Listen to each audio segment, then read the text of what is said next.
ayan mga tol, natapos na natin tong ating another sculpture.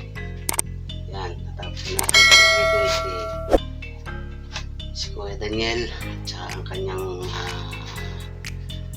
wife na si Arlene. Yan po mga tol, natapos na natin. Yan. Yan mga tol. So ngayon, yan, isusunod natin, tapos natin itong ukitin. Yan, ang isusunod natin ngayon na ipintirahan natin siya ng white. Yan, pupondohan na natin siya ng white. So after ng white, mamasilyahan natin siya.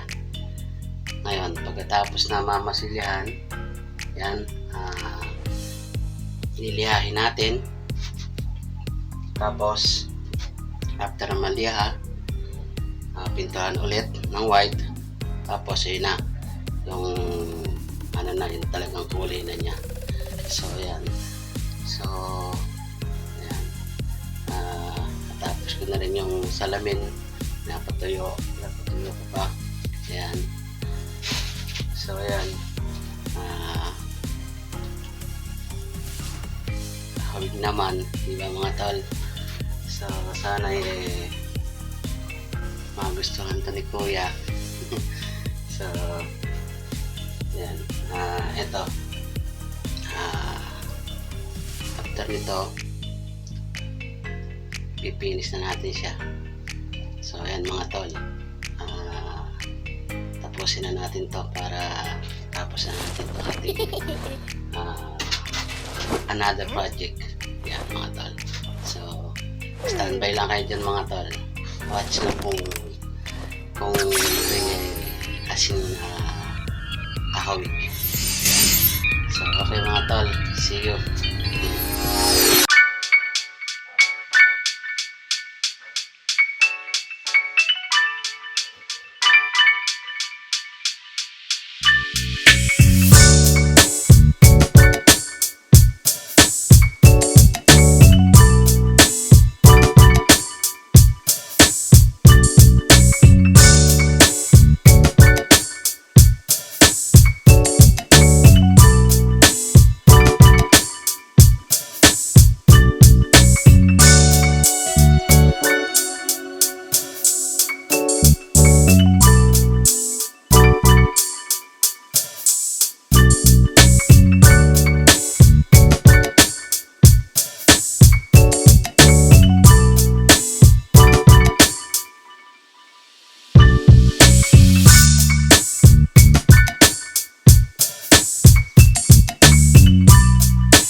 So, ayan mga tol.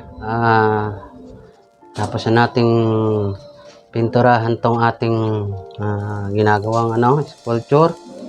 Ayan, natapos na natin to. Ayan, nalagyan na natin siya ng pondo ng kulay puti. Ayan. So ngayon, ang isusunod natin dyan mga tol, nalagyan na natin siya ng masilya. Ito, masilya. Ayan. So ito, skim coat to. Ayan. Ito yung lagi kong ginagamit, skim coat. Kaysa doon sa ibang other brand. Kasi ang skim coat, subok ko na. Tagal ko na itong subok. Ito. Hindi siya nagbibitak-bitak kahit na makapal. Yung i-ano mo siya, i-apply mo sa kanya. So ayan. Ito skim coat. Ayan.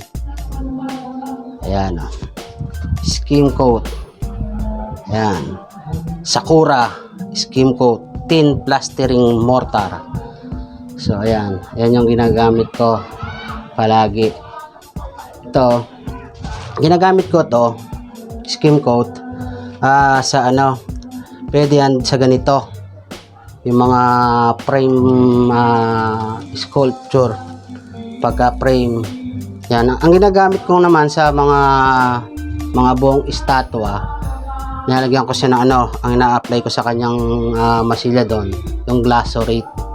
Yan. So ngayon, ito dito, skim coat. Ito. Yan. Skim coat, matibay. Hindi katulad niya, walang tibay ang kanyang pagmamahal. Pwede na! So ito. Yan. Itong skim coat, ito yung ating i-apply sa kanya. Yan. Kasi ang kagandahan dito, mas pagka in-apply natin siya ng skim coat, mas lalo siyang titigas. Kasi itong styro nito, talagang solid to, matigas to matigas to. Yan kahit anin mo, matigas yan. Tapos pag nilagyan pa natin ito, nilagyan natin ng pondo ng pintura, nagkakaroon din siya ng tigas pagka natuyo. Nalagdagan yung tigas. Tapos ito, i-apply pa rin natin itong skim coat. Yan, lalo siyang titigas. Yan, hindi siya basta-basta matutusok. Basta wag lang talagang asin sasadyain na tusukin. So ayan. So ngayon ito, apply na natin to. Ito. So ito yung lagang ginagamit, skim coat. Yan, yung Sakura skim coat. Kaya kay Sakura, kay skim coat, sa tagal ko nang ginagamit ito, baka naman. Yahoo! Ayan. So ayan mga tol, i-apply na natin to para pag natuyo, after nun natuyo, liliyahin na natin siya. Liliyahin natin, yun na yung pakakapinis natin para apply na natin siya nung white ulit. Tapos yun na yung susunod natin after white, yun na yung pinaka finish niya, yun na yung talagang kulay niya. So ayan mga tol, apply na natin tong ating masilya skim coat. So okay, let's go.